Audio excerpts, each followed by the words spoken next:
आज हम नासिर शर्मा की कहानी दूसरा ताजमहल पर बात कर रहे हैं। और मेरे हिसाब से कहानी तो आप सब लोगों ने पढ़ी ली होगी। कहानी का संक्षेप कहानी का संक्षेप मैं पहले बता देता हूँ, फिर चर्चा में जो भी पॉइंट्स रहेंगे हम आगे उस पर बात करते रहेंगे। ये एक घटना प्रधान कहानी है और एक स्त्री के केंद्र से लिखी गई कहानी है, जिसमें केंद्र में है नैना। और नैना का जीवन आजकल किस तरह से बीत रहा है। शादी के इतने वर्ष होने के बाद वो अपने जीवन में खालीपन को या एकाकीपन को किस तरह से देख रही है। और इस पूरी कहानी में एक लोनलीनेस को अलग अलग फॉर्म में जो लेखिका है उसने स्केच खींचा है, उसका चित्रण किया है। और महानगरों का लोनलीनेस है और कामकाजी लोगों के जीवन का अकेलापन है और महानगरों की भागदौड़ है। उसके बाद महानगरों में कैसे रिश्ते पनपते हैं, जीवन के हर छोर पर रिश्तों की क्या क्या परिभाषाएं हो सकती है। ये कहानी में भीतरी परतों में अलग अलग स्तर पर कहने की कोशिश की गई है। तो उम्र के एक पड़ाव पर लगभग 50 के आसपास, शायद, ऐसे तो इसमें कहानी में कोई उम्र का हवाला दिया नहीं गया, हम मान लेते हैं जिस तरह से विवरण किया गया है कि 50-55 के आसपास नैना की आयु रही होगी। तो अब ऐसी दहलीज पर है कि अभी वो ना पूरी तरह से वयोवृद्ध आयु में आई और पूरी तरह से जवानी की लांग दहलीज पार करते हुए एक अजब सी ड्योढ़ी पर खड़ी है। और अजब सी ड्योढ़ी पर क्या मन स्थिति होती है एक महिला का, उसके बारे में बखान किया है नासिरा शर्मा ने कि उसके जीवन का एक इंटीरियर डेकोरेटर है। उसके जीवन का बच्चे दोनों अमेरिका स्कॉलरशिप मिलने के बाद पढ़ने चले गए हैं और उनके पति डॉक्टर नरेंद्र एक अच्छे डॉक्टर हैं और उनके समाज में अच्छी रेपुटेशन है और किसी हॉस्पिटल में डायरेक्टर के पद पर कार्यरत हैं। और शादी के इतने साल बाद उन दोनों का समीकरण किस तरह से स्थापित हो गया वो भी कहानी में बताया गया है। तो इतने भागदौड़ भरे जीवन में दिल्ली सेंटर पॉइंट है उन दोनों के जीवन का, जहाँ पर नैना और उसके पति और उनका परिवार रह रहा है। तो वहाँ पर किस तरह का उनका जीवन चल रहा है। और कहानी में एक और ट्रांजिशन बताया गया है कि अब हमारे जीवन में ईमेल और सेलुलर फ़ोन का भी आगमन हो गया है। तो एक टेक्नोलॉजी का भी बताया है कि भाई टेक्नोलॉजी होने से भी जीवन में क्या चीज़ें सुलभ भी हो रही है और क्या चीज़ें जटिल भी हो रही है, इसके बारे में भी बात की गई है। तो काम के सिलसिले में नैना को बम्बई जाना पड़ता है। बम्बई में एकाएक ही वास्तुविद एक रवि भूषण से मुलाकात होती है और वो कार्मिक विकास के रूप में उनकी मुलाकात धीरे धीरे पकती है, बढ़ती है और टेलीफोन पर एक बातचीत का सिलसिला उनका स्थापित होता है। पहले तो इनफॉर्मल तरह से उनके बीच में बातचीत का सिलसिला स्थापित होता है और शुरुआत में कई अवसरों पर देखा गया, कई अवसरों पर से ज़्यादा मैं कहूँगा कि अधिक अवसरों पर देखा गया है कि रवि भूषण की तरफ से ही कॉल आती है और रात को एक समय 10 बजे के आसपास या 10 एक कॉल आती है और शुरुआत में 5 मिनट 10 मिनट से वो एक वक्फा पड़ता रहता है उनके दोनों के दरमियान बात करने का जो सिलसिला है। और धीरे धीरे एक दूसरे का खुलने की गांठें इनफॉर्मल से फॉर्मल होने के सफ़र फॉर्मल से इनफॉर्मल होने के सफ़र में दोनों किस तरह से बढ़ते हैं। और द्वंद्वात्मक अवस्था बताई गई है नैना की कि वो उन्हें शुरुआती स्तर पर भाई माने या दोस्त माने और उसके बाद ही वो इस रिश्ते की सही परिभाषा गढ़ पाएंगी कि वो वाकई में ये रिश्ता किस ओर जा रहा है, इसका आकार किस तरह से हो रहा है। फिर वो कहते हैं कि भाई की हम तो दोस्त ही होंगे और दोस्त अपने आप में इतना पाक शब्द है और उसकी जो अहमियत है वो अपने आप में कभी कम नहीं होती, वो हर रिश्ते से बड़ा एक दोस्ती का रिश्ता है। तो धीरे धीरे दोस्ती का रिश्ता इतना फलता फूलता है कि रात रात भर घंटों बातें होने लगती है और समय का पता नहीं रहता। कभी 2 बजे तक, कभी 3 बजे तक उनका संवाद फ़ोन पर हो रहा है। रवि भूषण तरह तरह की बातें उससे करते हैं और तरह तरह की बातें करने पर यहाँ पर नैना का खुलना शुरू होता है कि अब तक जो उसने जीवन बिताया, एक अच्छी गृहिणी के रूप में उसने घर पे जो जो चीज़ें की। उसके बाद अ, पति से उसका आज के जीवन में जो समीकरण है, आज के जीवन में उन दोनों के बीच में जो रिश्ता है, वो भी कथानक में हमको धीरे धीरे पता चलता है। तो बच्चों के जाने के बाद और पति को समय नहीं मिलता, किसी भी तरह का पति से कोई लगाव या कोई तरह से आत्मीय संबंध है नहीं है। तो उसके बाद जीवन में वो देख रही है कि उसके जीवन में खालीपन को मिटाने के लिए ही वो इंटीरियर डेकोरेटर बनी थी। लेकिन इंटीरियर डेकोरेटर बनने के बाद भी जो आपके भीतर का जो अकेलापन है, वो जस का तस है और वो जा नहीं रहा है। और एकाएक रवि भूषण का उसके जीवन में आगमन मानो के समुद्र में कोई एक बड़ा सा एक झाग आया था, और वो झाग झाग आपके शरीर पे चिपक के आगे बढ़ गया। ये अजीब सा झाग था जिसने आपके पूरे शरीर को नमकीन बना दिया, क्योंकि समुंदर बम्बई से जुड़ा हुआ, इसलिए मैंने यहाँ समुंदर कह दिया। तो रवि भूषण एक अजीब सा ज्वार या समुंदर लेके आए हैं उनके जीवन में। और यहाँ पर रवि भूषण एक जाने माने आर्किटेक्ट हैं, वास्तुविद हैं, और जिनका बम्बई में और पूरे शहर में और भारत में अलग से स्थापित एक बड़ा नाम हो रहा है। और वो शब्दों से ज़्यादा लकीरों से प्रेम करते हैं, और हर उनके जीवन में खाका और लकीरों का इतनी अहमियत है कि हर चीज़ की प्रॉपर प्लानिंग के बाद एक जुनून की हद तक चीज़ों को पीछे जाना, और चीज़ों को किसी भी हद तक करने के लिए क्या किया जा सकता है, रवि भूषण के दिमाग में काम के ऑब्सेशन के सिवा और कोई दूसरा ऑब्सेशन नहीं रहता है। लेकिन रात को एक नियत समय पर वो बार बार नैना से बात करते हैं, और नैना का एक आकर्षण उनकी तरफ खिंचता चला जाता है। वो नैना उनकी तरफ पूर्ण रूप से आकर्षित होती जाती है, और ये हम ये भी कह सकते हैं कि वो फिसलती जाती है। और वो फिसलन इस रफ्तार से होती है कि वो सुध बुध खो बैठती है। वो सोचती है कि मेरे जीवन को रिवाइंड करने का या रीइन्वेंट करने का एक मौका मिला है, और वो मुझे रवि भूषण के द्वारा मिल सकता है। यहाँ से मैं अपने जीवन में जो पुरानी खुरचनों को हटाकर नई तरह से कुछ खुरचन स्थापित करना, या नई तरह से अपने जीवन में उजास या हरापन विकसित कर सकती हूँ। तो कई तरह की प्लानिंग उनके दिमाग में होती है, और कथानक धीरे धीरे आगे बढ़ता है। बीच में 2 बार बम्बई आने जाने का सिलसिला भी काम के मुतालिक नैना के जीवन में आता है। और उसके बाद त्यों तो फ़ोन का सिलसिला बढ़ता है, तो वो ऐसे बंधती और खिंचती चली जाती है कि सोचती है कि अपना जीवन ही मैं अब रवि भूषण के लिए न्यौछावर कर दूं, और मेरा जीवन जो भी बचा कुचा है, मैं अपने जीवन में नए तरह से जो सोते सूख गए हैं प्रेम के जीवन के रस जीने के, वो फिर से स्थापित शायद रवि भूषण के साथ कर सकती हूँ।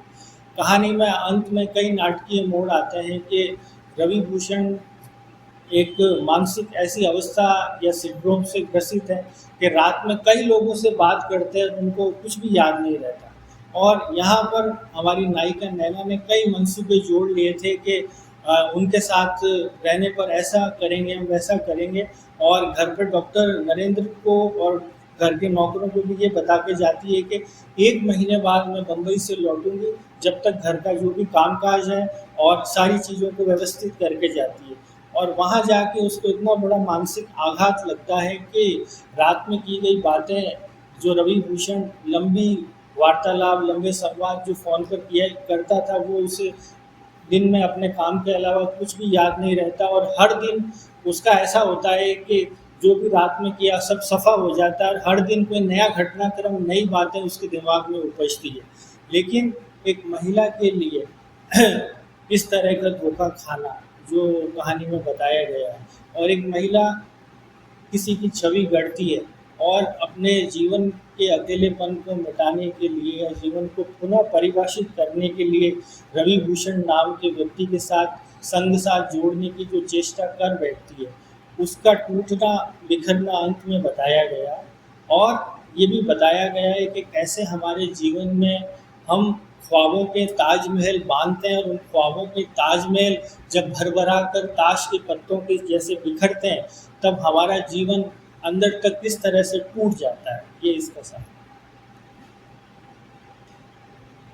बिल्कुल। फिदाई कहेंगे मैं वो अच्छा गया तो खत्म हो जाता है, तो इतना उसका ब्लड प्रेशर बढ़ जाता है, नर्वस ब्रेकडाउन। नर्वस मतलब नाक से खून बहना।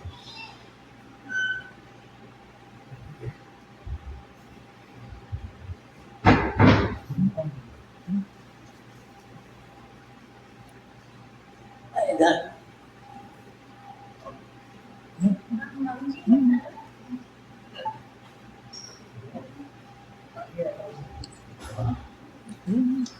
नासिर शर्मा ने जो स्टोरी लिखी है वो बहुत ही रेलेवेंट लगती है आज के टाइम को देखती हुई, और आई थिंक 2002 के अराउंड आई है ये। तो तब से लेकर आज तक इसमें बहुत सारी, मतलब मैं इसको समस्या प्रधान कहूँगी, इसमें सॉल्यूशन तो नहीं बट समस्या प्रधान जरूर है कि प्रॉब्लम है कि एक एज हमारी आती है कि बच्चे सेट हो जाते हैं, बच्चे फॉरेन कंट्रीज में शिफ्ट हैं, तब हम अकेले पड़ जाते हैं। हस्बैंड्स होते हैं वो कहीं अपने इंगेज हैं प्रोफेशन में, फिर वो आउटिंग करते हैं, वो किसी के साथ अपने रिलेशन में होते हैं, तो हमें नहीं पता होता, या फिर उनका वो इतना बिजी होते हैं कि वो मेंटली फ्री ही नहीं होते।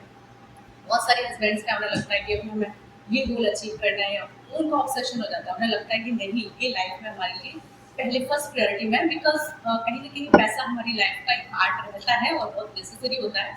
तो हम वो इस टाइप में बिजी होते हैं, उन्हें लगता है मैं ये गोल भी कर लूँ, वो गोल, क्योंकि उनके पास काम रहता है। बट लेडी के पास क्या होता है कि वो थोड़ा फ्री होती है, बिकॉज वो इंटीरियर, जो नैना है वो इंटीरियर डिजाइनर है, और ये काम भी उसने बहुत लेट स्टार्ट किया एक्चुअली।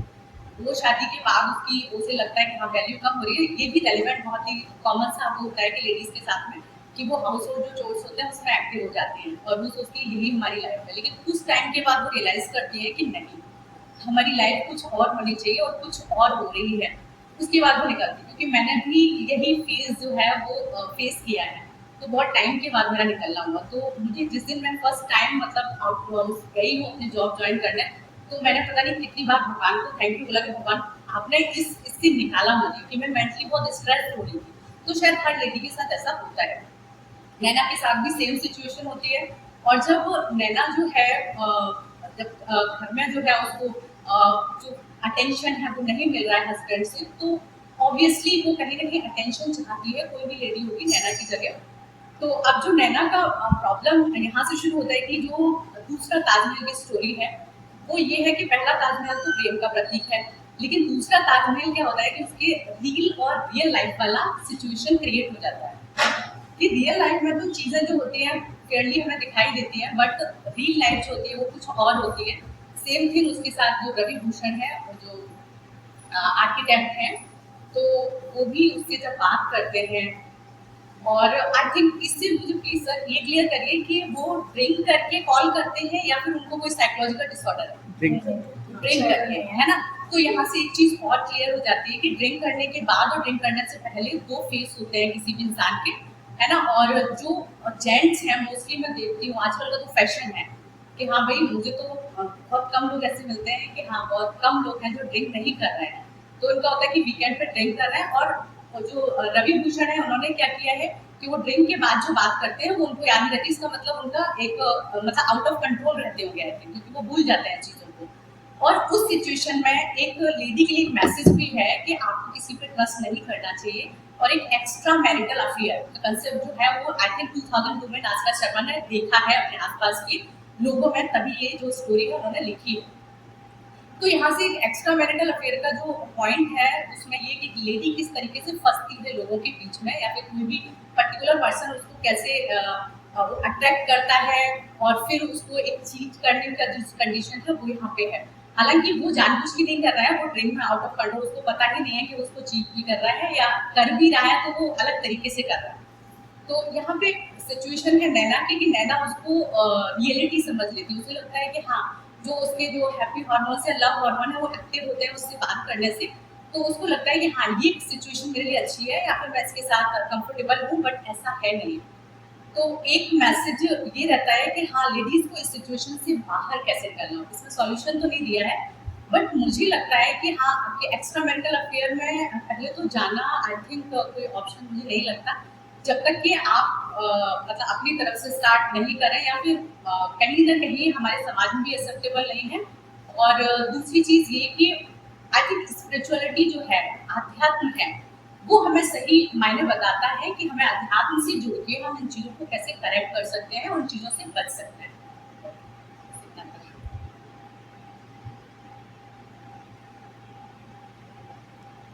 नासिरा ने जो ये स्टोरी लिखी है, इसमें एक औरत के मानसिक और भावनात्मक रूप से जो कमी है जिंदगी में उसके, अपने इंटरनल थॉट्स और उसके आसपास जो अकेलापन हो गया उसको लेके फाइट की, और इसमें बहुत सारे सिंबल्स यूज किया। सबसे पहली लाइन ही जो स्टार्ट होती है, हवाई जहाज में बैठी नैना किसी परिंदे के तरह सहमी और निराश थी, जिसको उड़ान भरते हुए बीच में ही बहलिये ने झपट लिया था। नियति का ये खेल उसकी समझ में नहीं आया। पक्षी को 2-3 बार यहाँ पे रेफरेंस दिया है। सबसे पहली लाइन कोट की कि किस तरह से जब एक नया पक्षी उड़ना सीखता और एक शिकारी उसको झपट लेता और उसकी उड़ान खत्म कर देता है।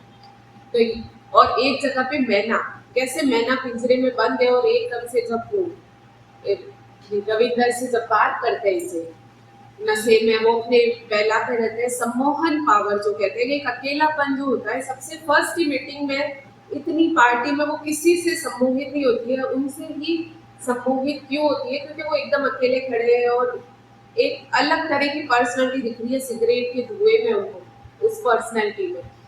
तो वहां से ही अट्रैक्शन उनका स्टार्ट होता है। फर्स्ट मुलाकात तो फिर उनको उस पार्टी के बाद याद ही नहीं रहता है। नशा ऐसी चीज है कि नशे में की भी बातें अक्सर लोग भूल जाते हैं। बहुत कम लोग ऐसे होते हैं जो उस हद तक नशे में नहीं जाते, कुछ कॉन्शियसनेस उनकी बचती है। तो यहाँ पे वो मैना पिंजरे से बाहर आ रही है, अपने आप को सिंबलाइज के एक परिंदा किस तरह से कैद होके, और उनको एक खुला आसमान चाहिए क्योंकि वो अपनी मानसिक और उस इमोशन जो है भावनात्मक रूप से किस तरह से वो जकड़ी हुई है। यहाँ पे उन्होंने अपनी लाइफ को ईसा मसीह से भी कनेक्ट किया, जहाँ ईसा मसीह के जिस तरह से सलीब पर लटका हुआ है कि मैं भी इस घर में जो एक सलीब पर लटकी हुई, जिस तरह से ईसा मसीह को सलीब पर लटकाया जाता है, तो उनको लगता है मैं, मेरे साथ भी ये सारे अत्याचार हुए और मैं कैद में हूँ। और अपने भाई के रूप में भी वो कहते हैं मेरा हस्बैंड कोई ईसा मसीह तो नहीं है जो उनकी जान फूक देगा। तो मतलब उन्होंने अपने हस्बैंड को कनेक्ट किया है कि वो दूसरों की तो जिंदगी बचा रहे, लेकिन अपना वैवाहिक जीवन, अपना जो लाइफ है उसमें वो क्या करते हैं। तो यहाँ उन्होंने इस और ऑथर ने पैराडॉक्सेस बहुत यूज किए कि जहाँ पे रवि जो है, यहाँ पे वो एक जगह बोलते हैं जो अमीर लोग हैं उनमें इमोशंस बिल्कुल नहीं, अमीर ही वो गरीब है, इमोशन लेस है, ये कोट कर रहे हैं। और जहाँ पे इनको नैना को समझ में आता है जब वो मुंबई जाती है दोबारा से, और रोजी उनको बताती है कि इनको कुछ याद नहीं रहता है रात में की भी बातें, तो एकदम से उनके मन में थॉट्स आते हैं कि जो उन्होंने मौखिक अभिव्यक्ति की, क्या उसके कोई मायने नहीं है जब तक लिखित अभिव्यक्ति नहीं होता। यहाँ शब्दों को मौखिक और लिखित फॉर्म में जो पैराडॉक्स है उनका भी विरोधाभास किया है कि मौखिक अभिव्यक्ति का क्या। और इसमें जो टाइटल है दूसरा ताजमहल, ताजमहल जो है शाहजहां ने अपने प्रेम की याद में जरूर बनाया। ये प्रेम का प्रतीक होते हुए भी एक तरह से इंसान की जो आखिरी चीज होती है डेथ, वहां पे उनकी वाइफ की कब्र है। तो लास्ट में जो लाहिन जो है कि इस तरह का जो लाइफ है, जो सम्मोहन में वो जिस तरह से अट्रैक्ट होती है, और वो खुद ही अपने आप से सवाल भी करती है कई मेरा ये ज्वार जो है, एकदम से ज्वार जब उठता है, लेयर ऊपर जाती है समुद्र की लहर, तो ज्वार उठा और नीचे आते ही वो भाटा में कन्वर्ट हो गई।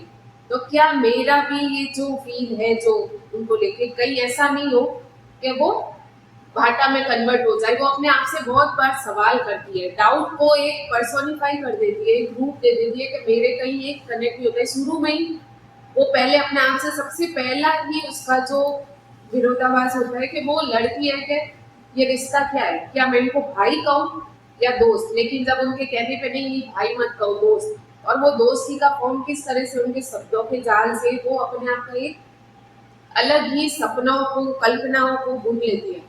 और वो अंदर से तो वो मर ही रही होती है, लेकिन जैसे ही उस आदमी की बातों से उसमें जो वापस आशा आती है, और उस आशाओं से वो धीरे धीरे अपनी उस तरफ जो ताजमहल उसने बुना होता है असल में उसके आंगन की तरफ वो बढ़ने लग जाती है, और लास्ट में अपनी कब्र में चली जाती है।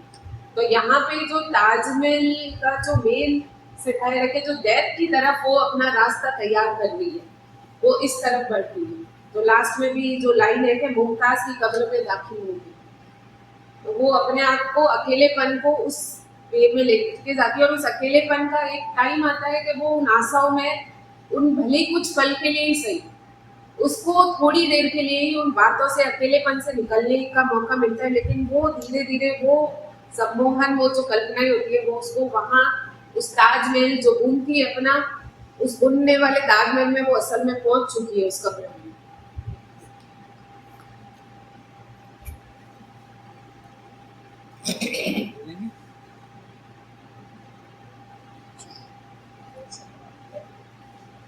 नासिरा शर्मा की कहानी दूसरा ताजमहल आधुनिक जीवन की सच्चाइयों से हमें रूबरू कराती है, जिसमें इंसान आज इंसानी रिश्तों को मानूस हो रहा है। रिश्तों की कमी नहीं है, लेकिन रिश्तों में वो संवेदना, जज्बात, अपनापन, भावनात्मक स्तर नहीं रहा। पति पत्नी दोनों अपना जीवन जीते हैं और स्पेस के नाम पर एक अबोला सा फंसा रहता है। आपसी संवाद खत्म हो चुके हैं। आज के युग की भागदौड़, धक्कापेल और आगे बढ़ने का अंतहीन सिलसिला, जिसमें मानव को खुद नहीं पता कि वो कहाँ जाकर रुकेगा, सब इसी में उलझकर रह गए हैं। ऐसी स्थिति में इंसान कहाँ जाए, जहाँ अपनी इच्छाओं, आकांक्षाओं, जज्बातों को दूसरे पर प्रकट कर सके। और उसी तलाश में मनुष्य कभी ऐसी राह पर निकल पड़ता है जहाँ उसे धोखा और छल मिलता है। खासकर ऐसी बातें एक स्त्री पर अधिक लागू होती हैं, जो शुरू से घर की चाहतेवारी, बच्चे, पति में अपनी खुशियाँ तलाशती है। और जब बच्चे बड़े होकर अपने करियर में व्यस्त हो जाते हैं, पति व्यापार या नौकरी में, तो उसका जीवन मानो रुक सा जाता है, अकेलापन हावी हो जाता है। कुछ ऐसी परिस्थितियों में इस कहानी की नायिका है। कहानी का शीर्षक दूसरा ताजमहल पढ़कर लगता है कि जैसे ताजमहल प्रतीक है शाश्वत प्रेम का, वचन का, वैसे भी ये कहानी भी प्रेम की पराकाष्ठा पर आधारित होगी। पर हर कोई तो शाहजहां नहीं हो सकता। नायिका जो इंटीरियर डिजाइनर है और उसका पति एक बेहद प्रसिद्ध डॉक्टर, जिनके लिए अस्पताल, मरीज के अलावा कुछ नहीं है। उनके दोनों बेटे अमेरिका पढ़ने के लिए गए हुए हैं, इसलिए इन 5-6 वर्षों में नैना का अकेलापन बेहद बढ़ गया है। इन परिस्थितियों में उसे कुछ कुंठा घेर लेती है और उसका आक्रोश जब तक निकलता ही रहता है। ऐसा भी क्या व्यस्त रहना, परिंदे भी थककर घर आते हैं।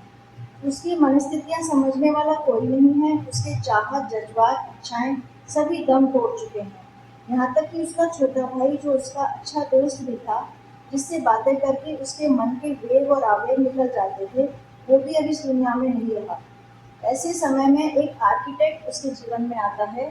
यहाँ एक बात ध्यान देने की है कि नायिका भले ही गहरे अकेलेपन की शिकार है, फ्रस्ट्रेट और आक्रोश से भरी रहती है, पर फिर भी वो एकदम से कटे वृक्ष की भांति उसके आगोश में नहीं गिर जाती।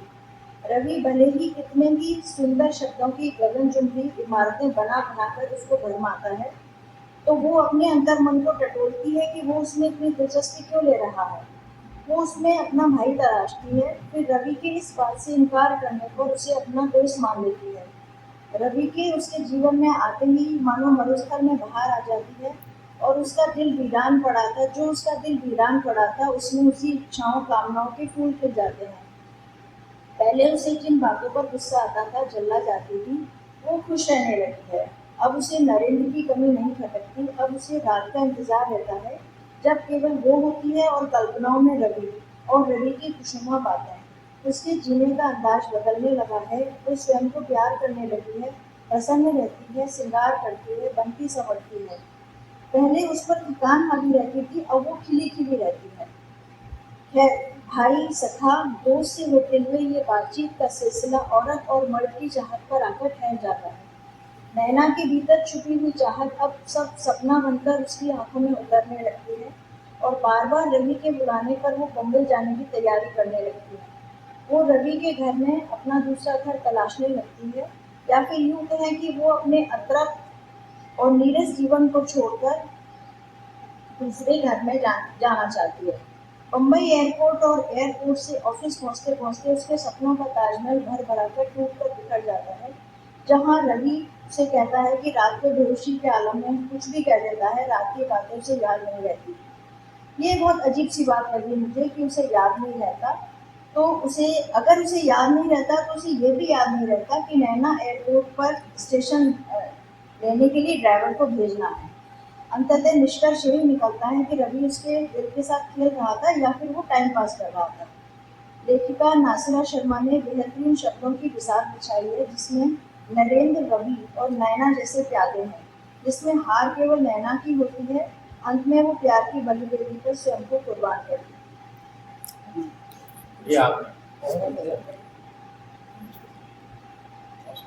एक जगह मेंशन है ना, जब वो बात करते हैं तो रोजी को फोन लगा कर इसमें किसी को, तभी फोन उसको पता है कि वो आ रही है, उसको स्टेशन लेने जाना है। अगर उसको भूलना होता रात की बातें, अगर वो भूल जाता तो सारी बातें भूलता ना, ये नहीं भूलता।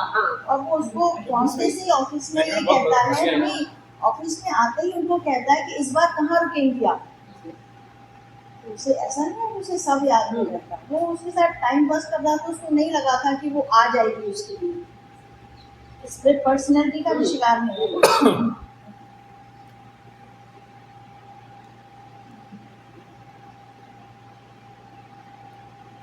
शीला शर्मा की कहानी, जिसके अंदर महिला के कोमल हृदय का चित्रण किया है कि किस तरह से महिला अपने आप को पहले पूरे घर के लिए समर्पित रहती है, अपने बच्चों को बड़ा किया उसने, फिर सारे मतलब जो जीवन के पहलू हैं उनसे निकलते हुए फिर वो अपने सपनों पे आती है और वो इंटीरियर डिज़ाइनर बनती है। वो भी काम उसका इतना अच्छा नहीं चलता है, बट ये है कि वो कर रही है उसको, क्यों? क्योंकि वो अकेली महसूस करती है। पति बस उनका काम ये होता है अपने वहाँ से प्रोफेशन से आके, और फिर बस बात भी नहीं होती है कभी-कभार। तो एक महिला जो कि एक उम्र क्रॉस कर चुकी है, तो उसके लिए ये है कि वो बहुत अकेला महसूस करने लगती है इस कंडीशन में। तो वहाँ पर ये है कि अगर कोई भी उसे प्यार का 2 शब्द कहे या प्यार से उससे बातें की जाए, तो वो उसको अच्छा लगेगा, वो उसकी तरफ खिंचती चली जाएगी। हालाँकि इसके अंदर कहानी के अंदर दिखाया है कि वो काफ़ी मतलब उसने सोच विचार के ये फैसला लिया, वो एकदम से उसकी तरफ नहीं, वो चाह रही थी कि मैं इनको भाई की तरह देखूँ, क्योंकि भाई के रूप में अगर उसको लेती तो वो भी उसको अच्छा लग रहा था कि मेरे भाई हो ऐसा कि जो मुझे मेरी बातें सुने, मुझे समझे। लेकिन जब वहाँ से दोस्ती का आया तो वो दोस्ती के अंदर बहती चली गई, और जिस तरह से यहाँ पर बताया कि किस तरह से जो आदमी है वो किस तरह से मतलब है, जैसे डॉक्टर नरेंद्र का बताया गया कि उनका भी अफेयर रह चुका था पहले अपनी जूनियर के साथ में, ठीक है। और साथ में इनका भी दिखाया, जो रवि भूषण है इनका भी दिखाया कि पहले कोई सरला नाम की, जो रोजी तो सरला ही समझ रही थी तो नैना को सरला ही मान रही थी, तो सरला से भी था उनका। तो मतलब दिखाया कि जो मेल है वो तो कुछ ना कुछ मतलब है अपने प्रोफेशन में है, तो वहाँ पर उनको कुछ इस तरह की चीज है कि हम खिंचते चले जा रहे हैं उसकी तरफ। लेकिन वही महिलाएं जो कि अगर उन्होंने अपने घर को ही सब कुछ मान लिया तो उसी में वो डूबती जा रही है और अकेलापन महसूस करती जा रही है। वहाँ पे अगर प्यार के 2 शब्द, सहानुभूति अगर उन्हें मिल रही है तो वो उनकी तरफ पूरी तरह से अपने आप को समर्पित कर देगी। यहाँ पे दूसरा ताजमहल बताया, उन्होंने अपना ताजमहल खुद बना लिया, नैना ने अपना ताजमहल खुद कर लिया कि मैं मेरा ताजमहल ये है कि मैं वहीं पे मतलब ऐसे सेट होंगी या ऐसा कर लूँगी। वो अपने आप को दूसरे ताजमहल के अंदर जाने के लिए इतना समर्पित हो गई कि वो सब कुछ छोड़ के उसने डिसीजन लिया कि मैं सब कुछ छोड़ के यहाँ से चली जाती हूँ। जब वो बॉम्बे जाती है तो उसको वहाँ पर जाके जब पता चलता है कि रात की बात उन्हें याद नहीं रहती है, तो वो अंदर से अपने आप को पूरी तरह से तोड़ देती है। उसको ऐसे लगता है कि जो ताजमहल उसने बनाया था वो ताजमहल पल भर में ही पूरा चकनाचूर हो गया। सही कहानी है।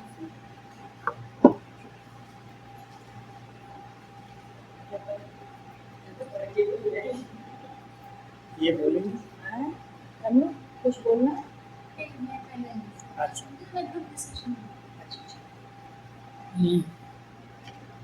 आप कुछ बोलेंगे। सुनने वाले भी तो चाहिए।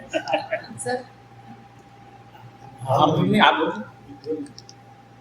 बोलिए।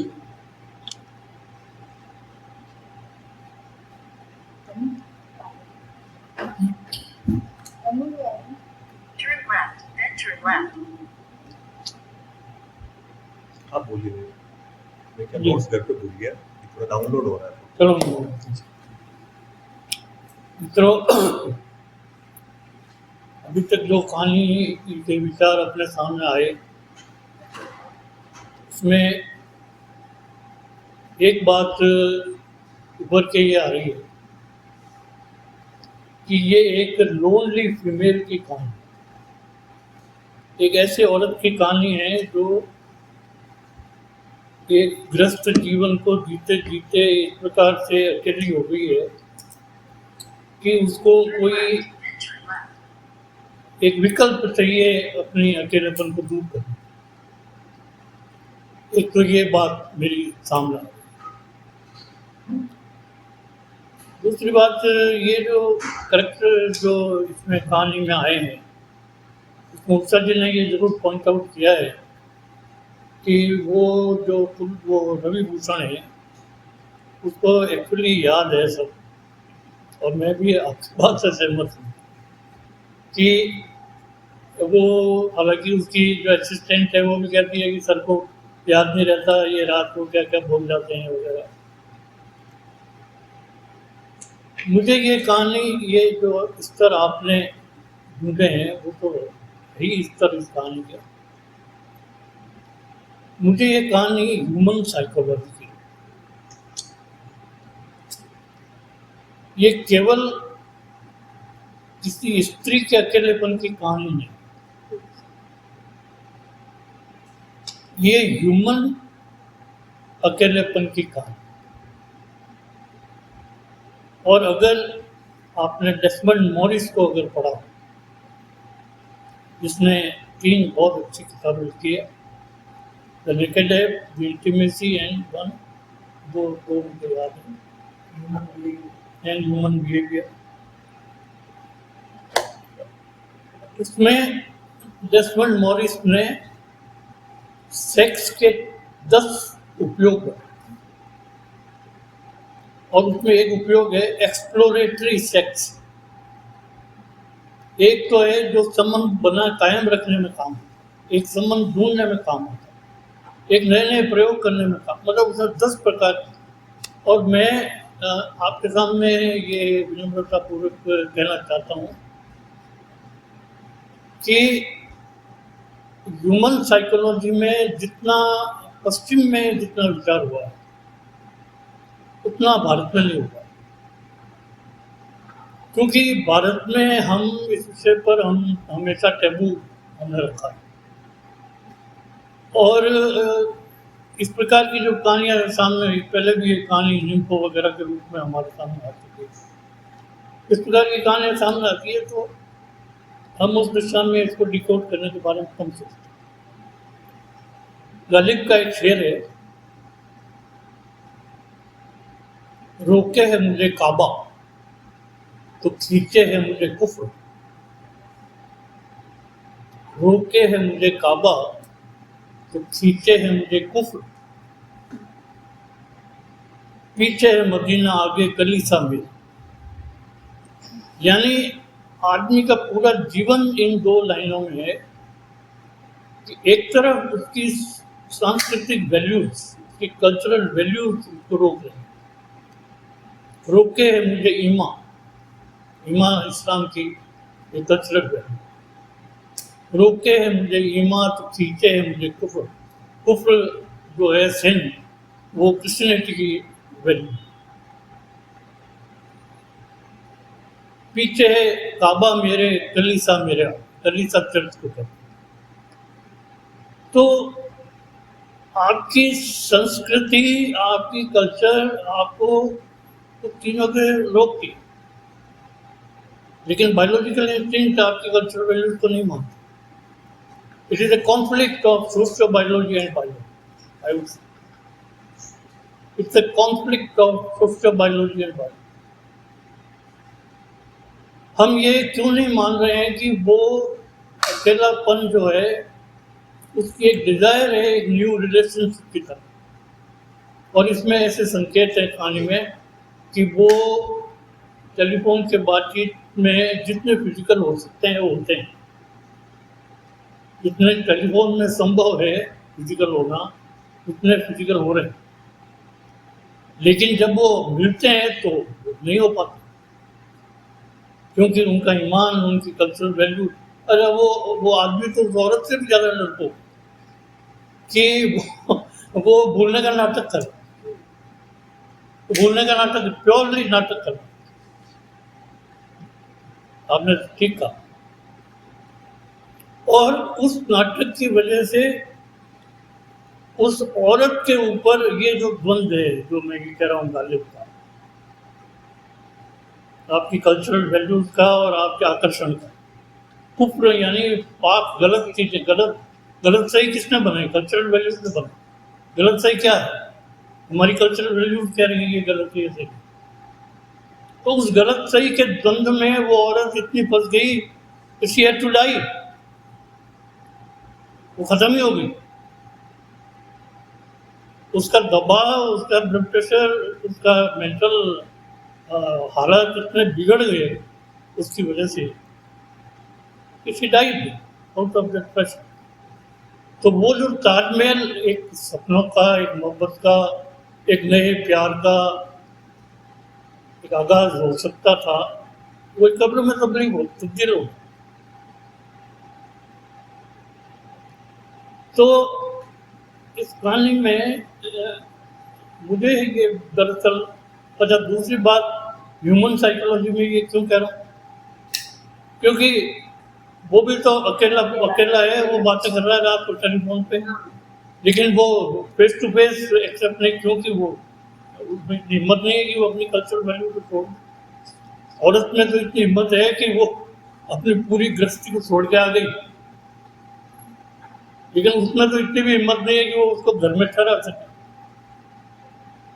तो बात वही एक द्वंद की बात है।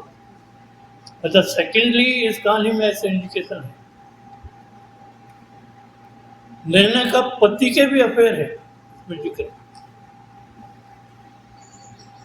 तो it's not a question of a male और female loneliness. Everybody is seeking some other partner, some other solace, some other sources of joy and carnal pleasures.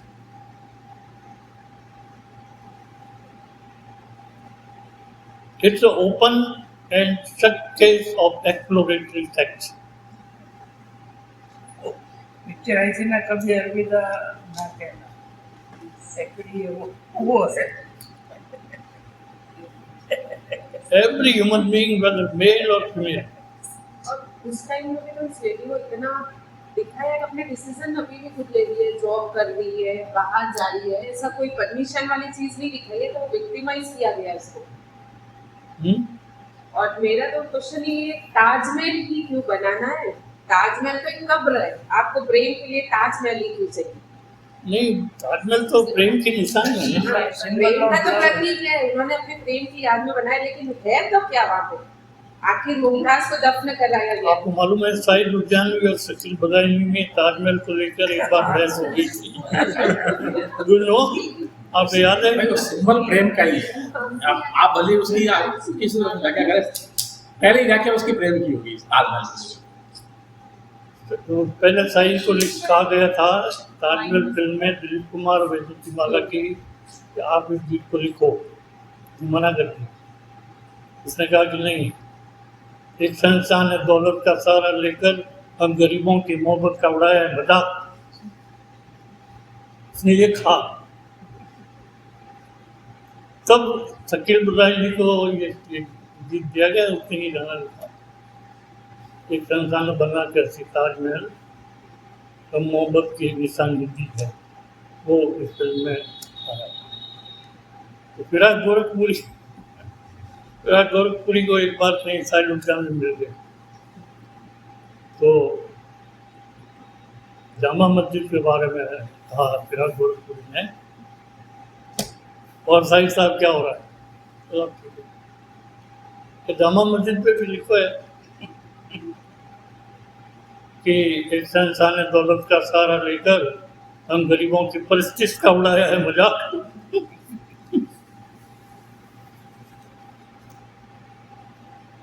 तो ताजमहल प्रेम का प्रतीक है, बहुत से लोग नहीं भी जानते, अलग अलग राजेंद्र यादव की ये कहानी है ताजमहल, छोटे ताजमहल। तो इसके कहानी में और डीप पे जाइए, ह्यूमन साइकोलॉजी की कहानी है। अकेलापन औरत का नहीं है, सभी को जीवन के किसी न किसी मौके पर किसी दूसरे लहजाती की जरूरत पड़ती है। बायोलॉजी है, सोच बायोलॉजी उसको रोकती है, उसका द्वंद होता है और द्वंद का परिणाम है वो जो ज़्यादा झगड़ा हुआ है वो ज़्यादा भुगतेगा, जो फ्री है वो कम भुगतेगा।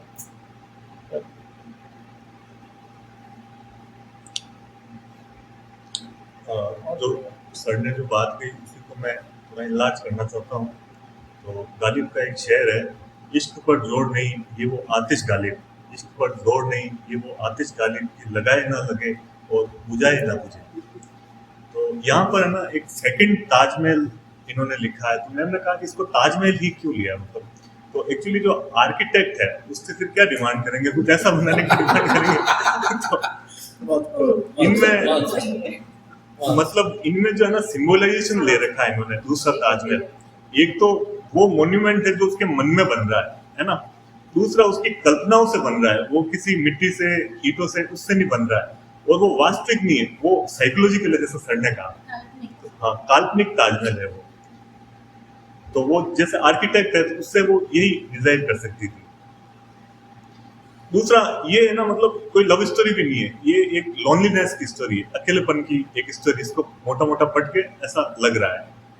फिर जब हम आगे जाते हैं तो हम देखते हैं कि मतलब इसमें सब लोग व्यस्त होते हैं, बच्चे बाहर रहते हैं, ऐसा इन्होंने धीरे धीरे चीजों को आगे बढ़ाया है।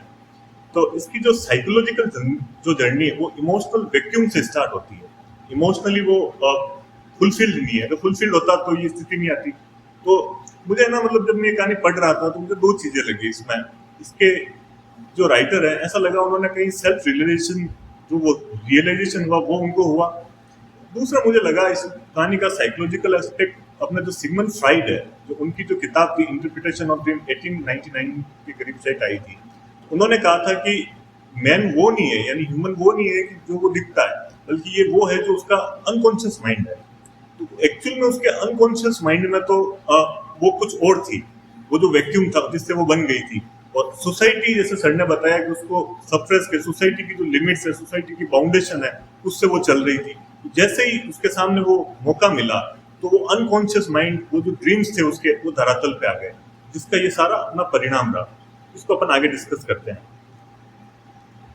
फिर जो आपके फैंटेसी कंस्ट्रक्शन है वो इसमें अपन को दिखता है कि जो रवि भूषण है, जो रवि है इसमें, उसमें उसकी पर्सनैलिटी बिल्कुल स्प्लिटेड है। वो पब्लिक और ऐसा ज्यादातर मैन में होता है अक्सर, उनकी जो पब्लिक में जो पर्सनैलिटी होती है और वास्तविक पर्सनैलिटी होती है उनमें बड़ा गैप होता है, अक्सर होता है ये हम देखते हैं, है ना।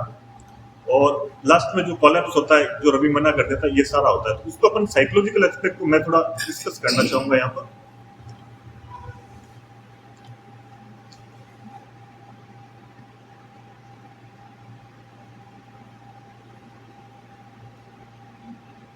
तो सिगमंड फ्राइड का जो रिप्रेस डिजायर है, यानी कि अगर आप किसी डिजायर को, जैसे रजनीश ओशो ने इसके ऊपर काफी बताया है कि अगर आप किसी डिजायर को अगर दबा दो तो वो आपके अनकॉन्शियस माइंड में चली जाती है और फिर वो उसी जिस तरह से वो दब रखी उसी उफान से वो बाहर आती है। तो इसमें जो नैना का जो डिसीजन मेकिंग है, तो जैसे सर ने डिस्कस किया कि वो रवि से तेज डिसीजन ले रही है, वो इसलिए लगा क्योंकि इतनी जबरदस्त तरीके से सप्रेस कर रखी डिजायर को, जैसे किसी स्प्रिंग को हम दबाते हैं तो जैसे हम छोड़ेंगे तो वो बाउंडेड होकर आएगी बात। ये सिगमंड फ्राइड का ये थ्योरी थी, वो इसमें अपन को दिखता है। सेक्सुअल नीड्स, रोमांटिक डिजायर और इमोशनल नीड्स, ये सारी उसके सबकॉन्शियस माइंड में थी, और फिर इनको दबाया उसके मदरहुड, उसकी वाइफ और उसके प्रोफेशन के नीचे उसने उसको दबा रखा था। तो फ्राइड का जो ट्रांसफरेंस जो थ्योरी है वो इसमें दिखती है कि जैसे जैसे है ना उसकी फुलफिलमेंट बंद हुई, जैसे उसके ब्रदर की डेथ हुई तो वो सारी जो चीजें रिलीज होनी थी वो रुक गई। उसके बाद इमोशनल कंपेनियनशिप जो खत्म हुई, उसके हस्बैंड बिजी रहने लगे, इमोशनल कंपेनियनशिप खत्म होने लगी, फिर वो जो नीड निकलनी चाहिए थी वो नहीं निकली। फिर फैमिली इंटीमेसी जो थी वो लगभग खत्म हो गई क्योंकि बच्चे बाहर चले गए। इस प्रकार से हम देखते हैं कि ये एक साइकोलॉजिकल कहानी है, ना कि एक प्रकार की लव स्टोरी है, और ये दोनों तरफ से है, नैना की तरफ से भी है और रवि की तरफ से भी है। कार्ल यूंग ने भी इसको एक्सप्लेन किया, इसमें शैडो सेल्फ की बात कही थी कार्ल यूंग ने, वो भी यहाँ पर अपन को मिलता है। जैसे डिजायर है, रिबेलियन है, पैशन है, ये सारे हम देखते हैं कि शैडो सेल्फ की ओर इशारा करते हैं कि उसने इन सब चीजों को दबा रखा है, और फिर जब वो एकदम से अवेकन होती है, जब वो एकदम से जगती है, तो वो धरातल पे आएगी। तो ये सारी चीजें हमें दिखती है इसमें। इसके अलावा अगर इसके फेमिनिस्ट वे को देखें तो सिमोन डी बोवियर, क्या पढ़ूं, सिमोन डी बुआ, सोमान डी ब्रुआ, सॉरी, ब्रुआ। उसकी बुक थी द सेकंड सेक्स 1949 के करीब। तो सिमोन भी ये कहती है कि है ना, woman is not that one, मतलब वो वुमन वो नहीं है, उसको बनाया जा रहा है वुमन को, ऐसा कुछ है उनका सेंटेंस। तो वो socially woman is not born, woman is made, woman is made, woman is not one, woman is made, made. तो महिला वो नहीं है, बल्कि उसको बना दिया जाता है। तो एक्चुअली सोशली जो आपके स्ट्रक्चर है सोसाइटी की, जो सर ने बताया, उससे उसको इतना सप्रेस कर दिया गया कि वो खुद क्या है, उसका अस्तित्व क्या है, उस अस्तित्व को वो भूल ही गई। इसमें बहुत सारे ऐसे पैराडॉक्स और ऐसे सिंबल्स दे रखे हैं, जैसे कि वो मैना, चिड़िया। तो ये सारा इस स्टोरी का सार है। एक्चुअली में मुझे ये एक साइकोलॉजिकल स्टोरी है। आपका पूरी बात में एक बात पे मुझे ऑब्जेक्शन नहीं थी कि Carl Jung was student of Freud, but eventually he rejected Freud also. He entered into the field of occultism. He said, "Oh, there is a science and all occult science, psychology." तो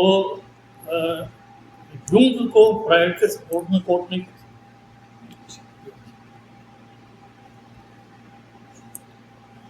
इसमें फिर hierarchy की जो theory है Maslow की, वो तो पूरी फिट होती है कि जहाँ पे भी लैक करेगी आवश्यकता है, वहाँ पे रिफ्लेक्ट होना ही है। हाँ, ह्यूमन साइकोलॉजी वेरी कॉम्प्लेक्स, बहुत कॉम्प्लेक्स है। और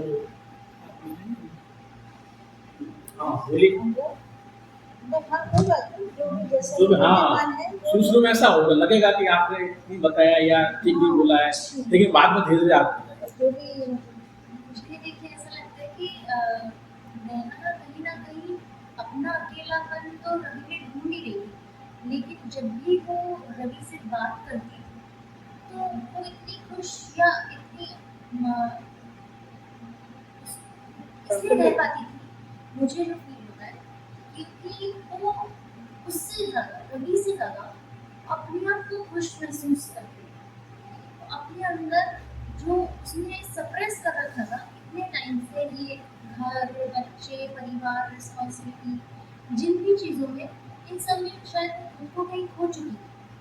तो जब वो रवि से बात कर रही थी तो शायद उसको उसमें अपना कोई अस्तित्व दिखाई देता था। तो वो जो खुश रहने का एहसास उसको रवि से मिलता था, उसको बहुत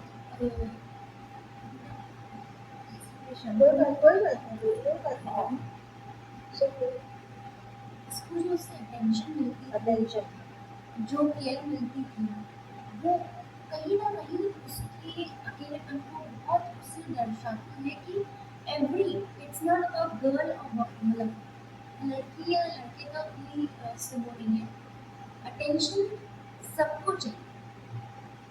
जैसे अकेलापन सबको खलता है, चाहे लड़का हो चाहे लड़की, वैसे अटेंशन भी सबको चाहिए। और सबसे इम्पोर्टेंट सुनने वाला। यहाँ पे सारी वार्तालाप फोन पे क्यों? क्योंकि हमें कोई सुनने वाला नहीं है। हम आज भी जो डिस्कशन कर रहे हैं किसके बारे में? क्योंकि हम कोई सुन रहा है तो हमको अच्छा लगे। और वक्त तो मतलब ये मेरे पॉइंट्स हैं।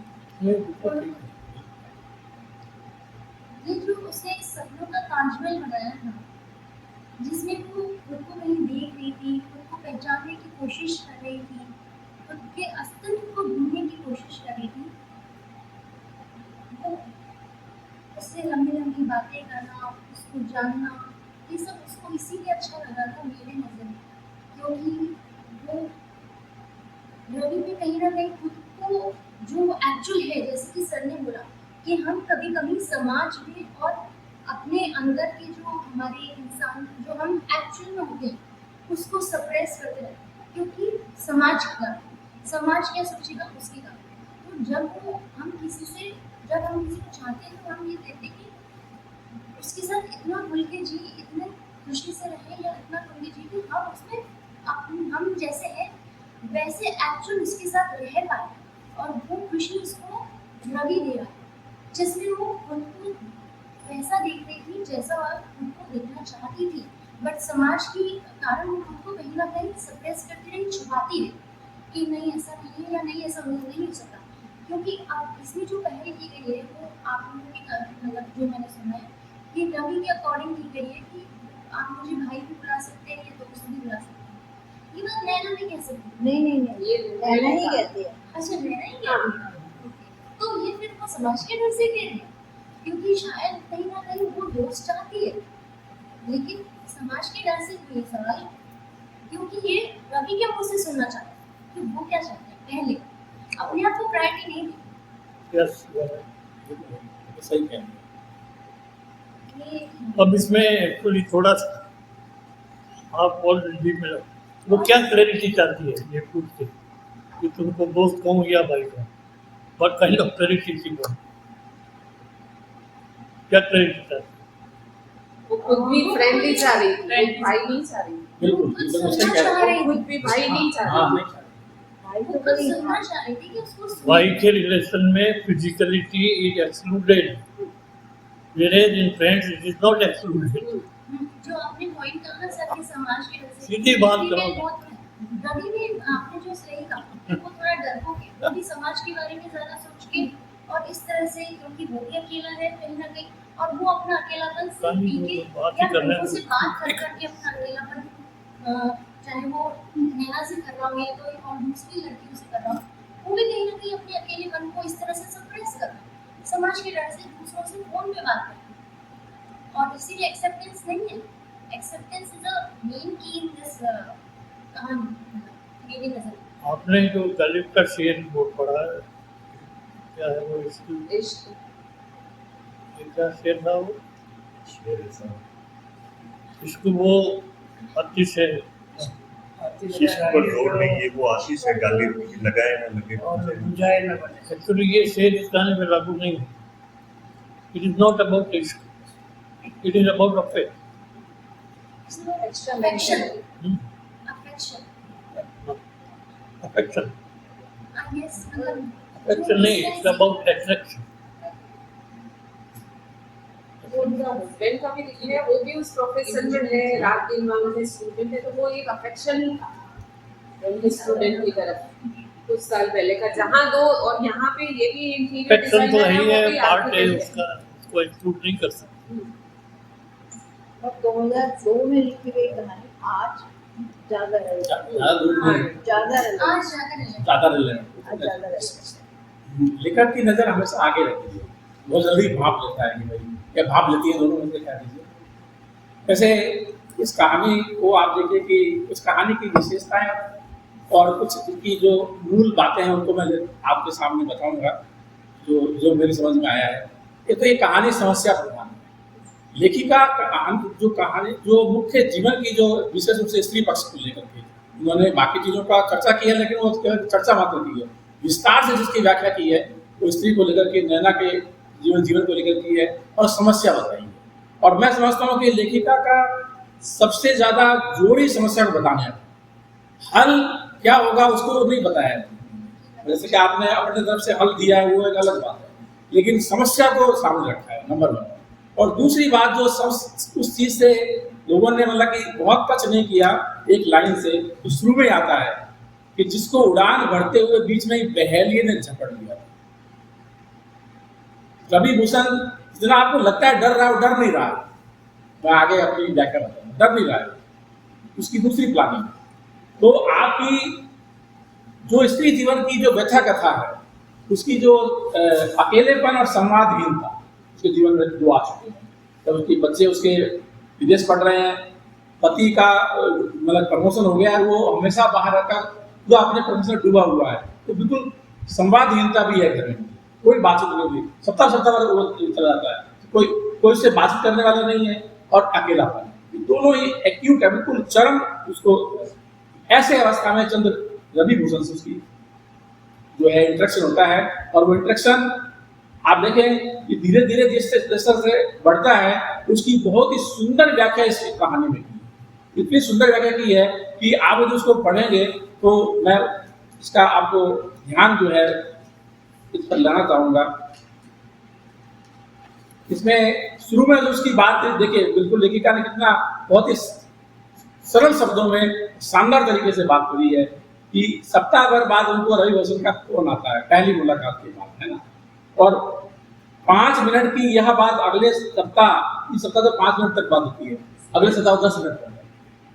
बिल्कुल प्लानिंग से है। आप देखिए उसकी पहले कम है, और वैसे भी इन जनरल भी ऐसा होता है, और उसकी प्लानिंग भी है अपनी है। मैं प्लानिंग साथ में इसलिए जोड़ रहा हूँ कि एक पहली लाइन बहेली आ गया है और उस पर हमने गौर नहीं किया जाता। पर एक व्यक्ति की सरल चीजें भी हो सकती है, उसकी भी चीजें धीरे धीरे बढ़ती है, और दूसरी उसकी प्लानिंग भी है ना।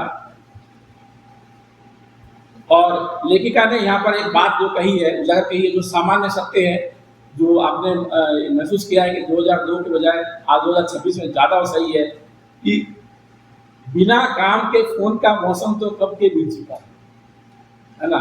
सहेलियों में और जो उस समय दोस्त में बात करते थे, बिना काम के कर लेते थे, वो तो मौसम चला गया इसके जीवन से, है ना, बीत चुके हैं। वह स्कूल के दिन जब दोस्तों से बातें ही खत्म नहीं होती थी, है ना, उन दिनों के मुकाबले में आज कंप्यूटर का दौर है जहाँ संवेदनाओं के लिए समय ही नहीं बचा। लेकिन ये अपनी एक बात लगती है, उसकी व्याख्या को वो अपनी आगे बढ़ाती है।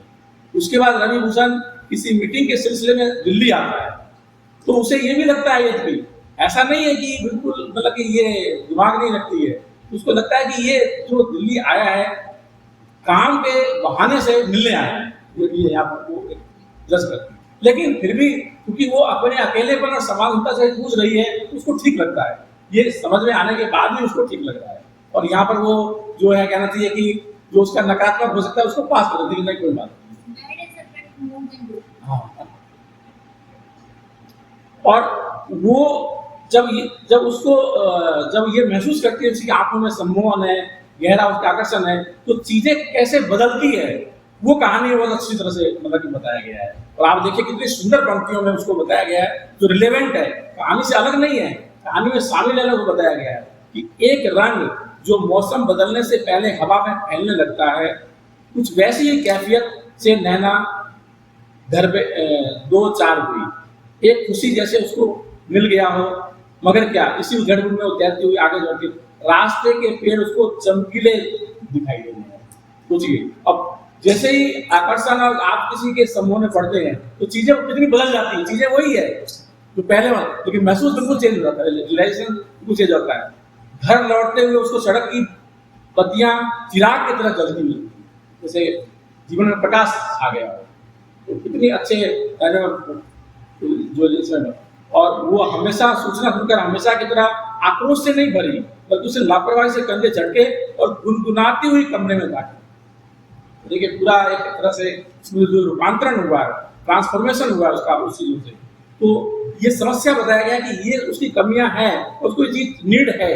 अब हाँ, लेकिन अब यह है कि इस नीड की पूरी करने के लिए जो व्यक्ति को आप चयन कर रहे हैं वो व्यक्ति कैसा है, उसके बारे में भी उस पर प्रश्न चिन्ह लगाया। हालांकि लेखिका ने डायरेक्टर नहीं लगाया है, लेकिन पहली लाइन लिख के लगाया है। आपको पता है कि पहली बार जब ये बॉम्बे जाती है तो भी उससे प्रश्न पूछता है कि आप कहाँ ठहरी हुई है ना। वो कहता कि वो जब बताता है कि नहीं, मतलब कि वो जब उसको देखने लगती है उसको लगता है कि वो इंजाम या तो घर पर ले जाएगा मुझे या फिर वो इंजाम करेगा, लेकिन वो तो उसी से डायरेक्ट पूछता है कि आप कहाँ ठहरी हुई। उसको लगता है कि मैं कहीं ठहराऊंगा, ये आगे फिर बताऊंगा कि मैं कहीं ठहराता हूँ तो वो खुद एक्सपोज होता है। यदि वो ठहरती है अपने पते पर तो वो खुद वो बचता है। आप सोचिए, मतलब आप अपने पहले से उसके लेने के होंगे, बुकिंग कराएंगे तो वो आपके अपने नाम से बुकिंग होगा, तो वो तो एक्सपोज हो जाएगा। वो चाहता है कि वो कहीं ठहरे ताकि वो उससे मिले। दूसरी बार भी यही होता है, जब वो जाती है बम्बई, जब पूरा अपना सारा कुछ गृहस्थी का जीवन का सब लेकर के वहां से प्रकार, देखिए कहानी बिल्कुल बहुत ही बारीकी से चीजें बताई गई है। तो वहां पर भी ये समस्या है कि वो उसके ऑफिस पहुंच जाती है कि जबकि वो वादा क्या करता है कि आपके लिए ताजमहल में बुक करवा दूंगा, ये करवा दूंगा, कुछ नहीं करता है। यहाँ भी उसका वही मन है कि वो खुद बुकिंग करे ठहरने, और तीसरी बार जब बात आती है, जब वो लौट जाती है बिल्कुल निराश भाव से, तो वो क्या कहता है कि अगली बार अपन, जब उसको लगता है कि तो खुद बुकिंग नहीं करा रही है, तो अपनी टेरिस चलेंगे और अपने साथ में। तो यहाँ पर डर नहीं रहा है, ट्राई टू अंडरस्टैंड, डर नहीं रहा, बिल्कुल नहीं डर रहा है। कि पहली लाइन जो शुरू वाली है बहुत इंपॉर्टेंट है कि आप अपने बोरियत में, अपने कहना चाहिए कि आपके एकाकीपन में, अपने संवाददाता के समय में जो साथी ढूंढने रहे हैं, किसी में वो अपने साथी देख रहे हैं, आप ऐसा तो नहीं है कि यदि गलती कर देंगे तो फिर बहलिया जैसा आप क्या हो जाए। आप बहलिया ढूंढ रहे हैं कि वाकई में साथी, मतलब कि उस साथी के नाम पर बहलिया मिल जाएगा आपको, जो आपका एक्सप्लोरेशन करेगा। ये लेखिका ने मतलब कि सावधानी किया है। दो तरह की सावधानी है, एक तो जीवन की जो सही बात है उसको बताया, पूरी खोल के बताया ये है, और ये बात उसके रवि भूषण के शब्दों में ये बात आती है, कही गई है, जो कि आप देखिए इसमें बिल्कुल स्पष्ट रूप से बताया गया है कि नैना के दिल में छुपा नरेंद्र के खिलाफ गुबार फोन पर निकल कर जब वो बात कर रही है, आगे रवि ने एक दिन कह ही दिया, देखो उसकी बात जो कह रहा है उसको, लेकिन वो बात सही है, ये जीवन की समस्या है, क्यों सहती हो ये सब, चली आओ सब कुछ छोड़ करके मेरे पास। सुनकर नैना चौंक पड़ी, वो किस रिश्ते में, तो ये कहते हैं कि इस रिश्ते में यदि आरंभ अनजाने में हो गया है तो अंत क्या होगा समझा बुझा कर। वो फिर यहाँ पर आगे चल करके फिर बताया गया है कि जो जीवन की समस्याएं हैं वो उसको कहीं ना कहीं आप उसको समाज में कहीं ना कहीं आपको उसको ढूंढना पड़ेगा। तो ऐसा नहीं है कि आपने सोच लिया कि भाई उसको ठोकर खा गई या जो दूसरे उससे नहीं बैठेंगे या नहीं बिगड़ेंगे, मैं सामाजिक शब्दों का प्रयोग कर रहा हूँ, बैठेंगे बिगड़ेंगे सामाजिक शब्द है, नहीं जाएंगे कहना चाहिए, नहीं जाएंगे या ढूंढेंगे नहीं सब ढूंढेंगे, लेकिन उनके लिए आगाह किया गया है कि जिसको आप ढूंढ रहे हैं वो एक आपको सम्मोहक व्यक्ति के रूप में बहलिया नहीं है जो आप पर हावी हो जाए, आपका दूषण करे, ये आगाह किया है लेखिका ने। इसमें रुकू क्या साधा पहली बात तो अगर आप इसको समस्या प्रधान कहानी कहते हैं तो इसका कलेवर बहुत छोटा हो, ये कहानी बहुत नीचे है। दूसरी बात, उसको बहेलिया है उस आदमी को बताना बिल्कुल गलत है। बहेलिया सामाजिक रूढ़ियाँ, वो लोग लेकिन वो आदमी नहीं है। नहीं, मैं नहीं। आपके जीवन की खोज में दोनों तरह के लोग मिल सकते हैं, अच्छे लोग भी मिल सकते हैं, बुरे लोग भी मिल सकते हैं, और बुरे लोग अच्छे लोगों का भेष बदल के भी। सवाल अच्छे बुरे का ही नहीं, ये ह्यूमन साइकोलॉजी है। ये है जो कहानी कह रही हूँ, मैं कह रहा हूँ, मैं अपनी तरफ से कोई बात नहीं। कहानी मेरी कहानी से बिल्कुल ये मतलब तो हो सकता है, ह्यूमन साइकोलॉजी, बिल्कुल ह्यूमन साइकोलॉजी। और व्यक्ति अच्छे बुरे दोनों होते हैं। नहीं, अच्छे बुरे नहीं है, वो ज्यादा बंधा हुआ है, डरपोक है। नहीं, डरपोक नहीं है। अब वो बुला रहा है प्रेमिका को, प्रेमिका आ गई, वो कुछ नहीं कर पाता। वो कहता है मैं आपको ताजमहल में बुकिंग करा दूंगा, बुकिंग नहीं करवाता है। आप सोचिए, वो बचता है हमेशा। डरपोक है? नहीं, डरपोक नहीं है, वो डरपोक नहीं है, वो खुद एक्सपोज नहीं करना चाहते। समाज से तो डरता है, अपनी इज्जत से तो डरता ही है, कभी ऐसा वो खुद एक्सपोज नहीं होना चाहता है। वो चाहता है कि वो कपड़े लेके हाँ, तो ऐसा इसको खराब नहीं करना। नहीं, वो कैमरे लेके ठहरे, कल को कोई बात हो तो उस पर आए, मेरे पर नहीं आए। लड़की इतनी हिम्मत कर रही है अपना परिवार छोड़ हाँ, के। ये तो कह रहा हूँ ना, वो डरपोक है। नहीं वो डरपोक नहीं है, मैं ये नहीं कह रहा हूँ डरपोक है। हाँ, अपने आप को बचाना है, अपने आप को बचा रहा है। वो रवि भूषण अपने आप को बचा के अपने आप को बचाना क्या होता है? वो कहता तो है कि बुकिंग करा दूंगा, कराता नहीं है, और कोई मानसिक वगैरह नहीं है।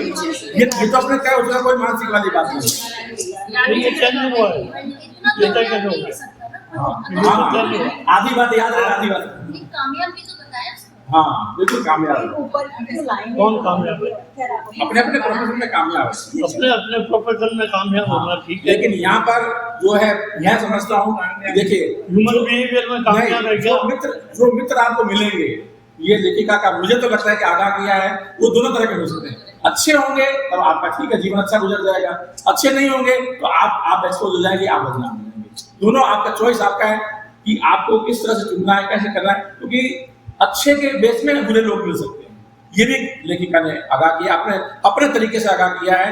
मैं समस्या प्लस उसका समाधान के रूप में भी जो चीज उसने लेखिका ने पूरी तरह समाधान बात नहीं कही है। 50 साल की एज में, इसमें दूसरे सुनो बात, 50 साल की एज में अच्छा बुरा कोई सोच के चुनाव करेगा? नहीं, आदमी जज करेगा ना, बात कर रहे हो? नहीं अच्छा बुरा की बात नहीं है, आदमी को जज करेगा।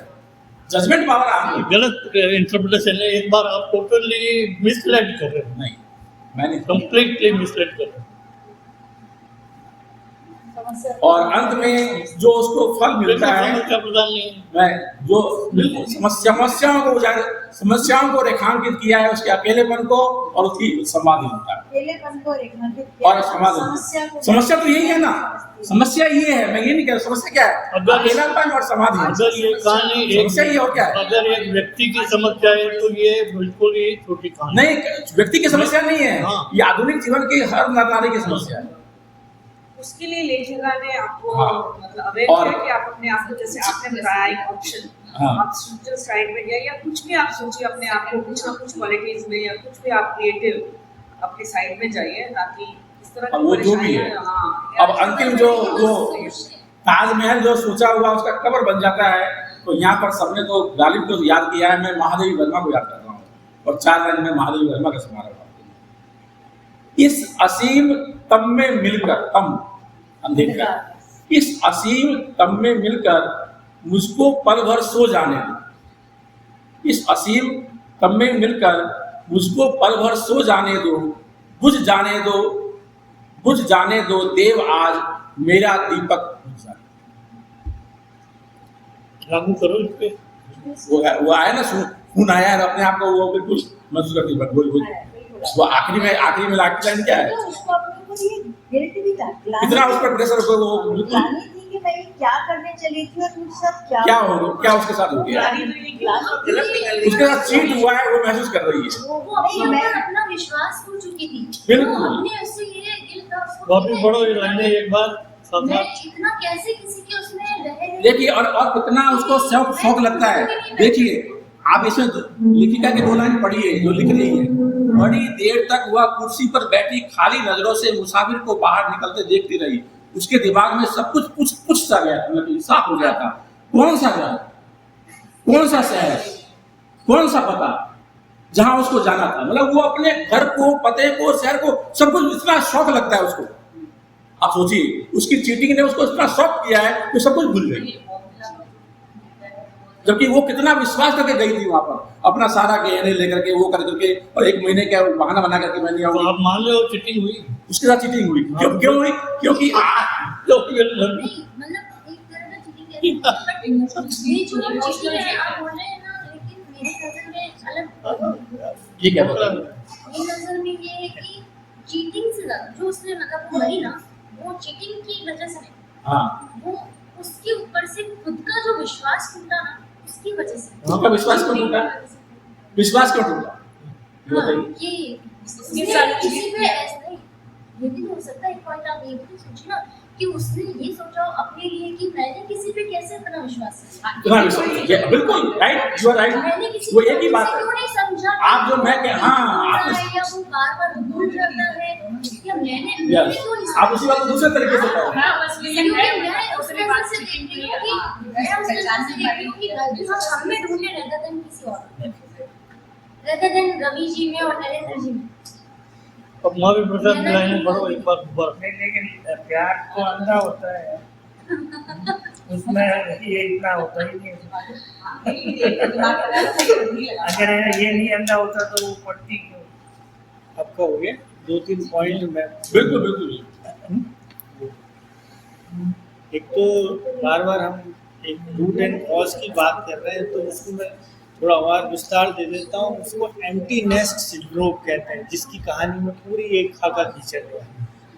तो हर किरदार या एम्प्टी नेस्ट सिंड्रोम का स्ट्रक्चर में कहानी कही गई है।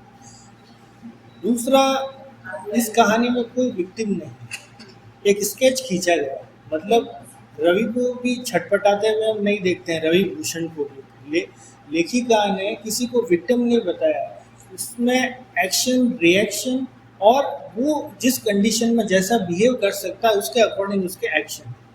दूसरा, ये कहानी बरेली, कानपुर या जयपुर में नहीं हो सकती, ये कहानी बम्बई और दिल्ली में ही बड़े शहरों में, महानगरों की कहानी, ये बात बिल्कुल सही है। हाँ, तो ये बहुत इंपॉर्टेंट पॉइंट है जो किसी ने नहीं कहा। एक उसके ऑफिस का आप इंटीरियर देखिए कि उसके जिस कुर्सी पे वो बैठता है उसके पीछे समुद्र की पेंटिंग लगी, वहाँ से उसके कैरेक्टर को आप पकड़ सकते हैं कि उसकी एस्पिरेशन बहुत हाई है और उसको सब याद रहता है। ये सब बिल्कुल जस्टिफाई होता है क्योंकि समुंदर अथाह होता है। और बम्बई और दिल्ली के कल्चरल वैल्यू में, कॉस्मोपॉलिटन कल्चर में बहुत अंतर रहता है। कुछ चीज़ें बम्बई में खुलापन है, वो दिल्ली में आज भी नहीं है। और ये कहानी अपर मिडिल क्लास की है, जहाँ पर खाने पीने की समस्या ना इधर है ना उधर है। तो लेखिका ने एक कैनवास में स्पष्ट कर दिया है कि यहाँ पर भुखमरी की, रोजगार की कोई समस्या नहीं है। यहाँ पर अपर मिडिल क्लास के एक महिला है, एक आदमी है, और इनके जीवन में और दो शहरों में जो खालीपन किस तरह से होता है, एम्प्टीनेस सिंड्रोम की जो बात है, और उसमें दिल्ली में फिर भी कल्चरल वैल्यूज़, कुछ ढकापन, कुछ नहीं बताने का चलन बम्बई से ज़्यादा नज़र आएगा। तो ये दोनों की जो कैरेक्टर आर्क है वो बहुत शार्प इंडिकेशन के साथ है कि वो दोनों ही अपने अपने शहरों के मिजाज के हिसाब से बिहेव कर रहा है। दूसरी बात है कि वो वहाँ पर बहुत बड़ा सेंट्रल शॉक था कि वो कहानी हम वहीं से रवि भूषण के किरदार को पकड़ सकते हैं जब वो बाथरूम से रोकर आती है और सरला की तस्वीर को देखती है। तो उसके जीवन में कई सरलाएं हैं, एक नहीं है, कई है, एन सरलाएं इसके जीवन में।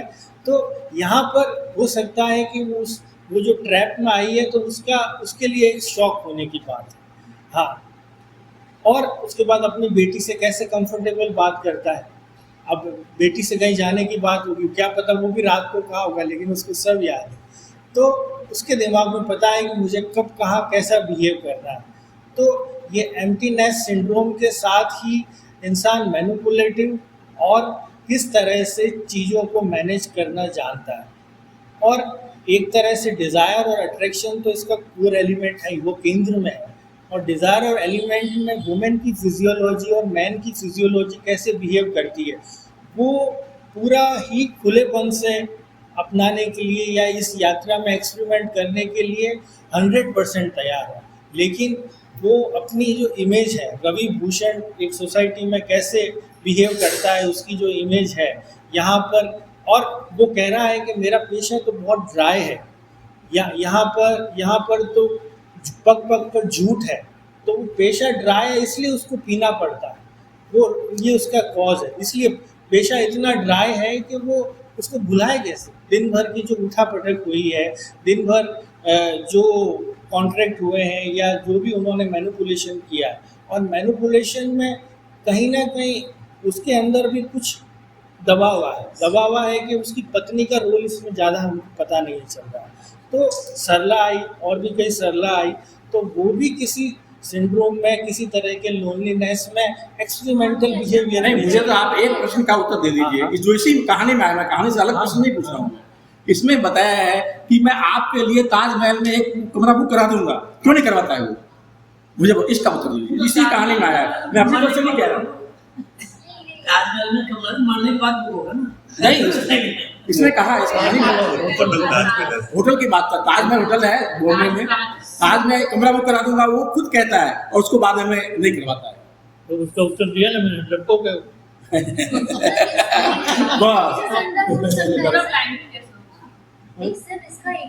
तो उसको मना करके मैं बुक नहीं करा सकता आपके लिए। तो आप डरपोक बने लेकिन फेयर तो बने। आप डरपोक भी है, फेयर भी नहीं है, दोनों तो कैसे चलेगा? कभी क्या होता है सर कि हमको मालूम होता है कि हम गलत कर रहे हैं किसी के साथ, फिर भी हम करते हैं क्योंकि हमारा एक कैरेक्टर होता है। उस कैरेक्टर तो फिर से बाहर निकलना बहुत तो मुश्किल यदि कोई कैरेक्टर होता है तो आपके काम की तो नहीं है ना। आप तो उसकी ट्रेन पे फंसेंगे। आप मतलब आपकी बात नहीं कर रहा हूँ। तो ये पहली असर जो है ये क्या करता है? शिकार। इसको किसी की भावनाओं से तो कुछ लेना देना नहीं है। वो तो शिकार करेगा कैरेक्टर में। आपने क्या उसका जो कैरेक्टर है वो नहीं बता सकता, उसके सामने चाहिए ना, वो चाहे कोई भी और सरला हो, वो नहीं बता सकता। तो ये उसके मन का भी अंदर एक, इसका मतलब कि नैना ने गलत असेसमेंट किया ना उसको लेकर के, जितना गलत असेसमेंट किया उसने, उस पर विश्वास किया, ये किया, और वो तो कैरेक्टर का दूसरा निकला। अपना जस्टिफिकेशन के लिए वो रोजी को खड़ा कर देता है। हाँ बिल्कुल, वो अपने आप को जस्टिफाई किया है रोजी के बिल्कुल, रूप में, बिल्कुल। मैं तो भूल जाता हूँ। हाँ नेचुरल। आप और कोई बात कहना चाहें? मेरे हिसाब से ये जो रवि का जो करेक्टर उसकी पर्सनालिटी का नहीं लगता आपको, है? बटी भी पर्सनालिटी है उसकी। नहीं है, लेकिन सवाल ये है कि मैं तो तभी तो मैंने एक प्रश्न पूछा कि उसको उत्तर आप, जैसे इन्होंने कहा कि डरपोक है, तो भाई आप किसी को चाहते हैं और वाकई में चाहते हैं और आपको लगता है कि ये तो आप उससे ऐसी बात क्यों कर रहे हैं, आप बता दीजिए भाई ये देखो ये मेरे लिए संभव नहीं हुआ, वो उसका कोई स्पष्टीकरण नहीं देता है। उसको तो पहले शिकार मिल गया ना उस फर्स्ट पार्टी में, जब पहली मीटिंग में उसको अपना शिकार मिल गया। हाँ जब वो तो नैना शिकार जब आप कहते हैं तो बात ही खत्म हो गई ना, जो आपने शिकार मान लिया तो बात खत्म हो गई। शिकार और दोस्ती में अंतर है, वहाँ दोस्ती की बात हुई थी कि दोस्त बनेंगे और वो शिकार आप वो शिकार कर रहा है तो ये दोस्ती नहीं है, ये दगाबाजी है। या try to understand my point. तो यहाँ पर हाँ। एक हेल्दी दोस्ती की बात नहीं होती है, यहाँ वो टाइम पास करता है। हाँ तो दोस्ती की बात नहीं रही ना, जो फ्रेंडशिप की बात वो तो नहीं रही ना, तो वो हर चीज को देखे कि वो अपने हिसाब से उसकी सारी चीजें करता है और अंत में भी क्या कहता है वो कि अपन अब वहाँ कहाँ चलेंगे, वहाँ पेरिस, और पूरा खुल के बोलता है फिर अपना निबंध बनाएंगे, वो करेंगे और ये करेंगे, सारा करते हैं। तो जीवन में दो तरह के लोग मिलेंगे। अब आपको असेसमेंट आपको मतलब कि जो कहानी स्त्री को लेकर बताई गई है, तो नासिरा शर्मा ने कहा है कि जहां तक मैं समझ पाया हूँ, जहां तक मैं समझता हूँ कि दोनों तरह के लोग मिलेंगे। असेसमेंट आपको करना है, अच्छे बुरे दोनों। अब अच्छे बुरे का ये सोशल कभी-कभी असेसमेंट की कंडीशन और प्रश्न आपकी कहानी समझ कीजिए, हाँ कहानी के अंदर से कीजिए, बाहर से मत कीजिए, कहानी के अंदर से ये हाँ सवाल कहानी के अंदर से कीजिए। पर कभी-कभी हम जो साइकोलॉजिकली जो हमारी डिजायर्स वगैरह दब जाती है, हम उस असेसमेंट में होते ही नहीं है। हाँ हाँ इसे है या नासिरा उस असेसमेंट को कर ही नहीं सकते, वो तभी पता चल जाएगा। नासिरा शर्मा ने ये कहानी रवि भूषण को बुरा बताने के लिए लिखी है क्या? नहीं नहीं, possible sir। ये कहानी possible। पूरी की पूरी सुनिए नैना के एंगल से लिखी गई है, बात ये है। एक महिला का मतलब हाँ। बाकी बाकी सारे लोग परिधि पर हैं, क्या मतलब? केंद्र में वो नैना है। नहीं सर, हम ऐसे कई सारी पर्सनालिटीज को देख के अपने लाइफ में सक्सेसफुल हुआ जाता है और एक्चुअल में वो कहीं मर्डर निकल जाता है और कई सारे सीक्रेट मर्डर करते हैं, ऐसा भी तो होता है। तो ये भी तो हो सकता है। नहीं मेरा कहने का उसको कोई ऐसा डिसऑर्डर हो।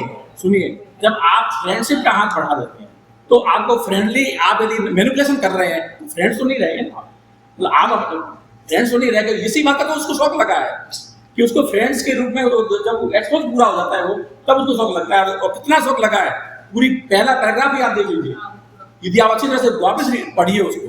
मैं अपनी तरफ से कुछ भी नहीं बोल रहा हूँ और ना मैंने फ्रायड को कोट किया है, ना मैंने यूंग को कोट किया, किसी को कोट नहीं किया। मैं कल कहानी पढ़ूंगा अभी तक।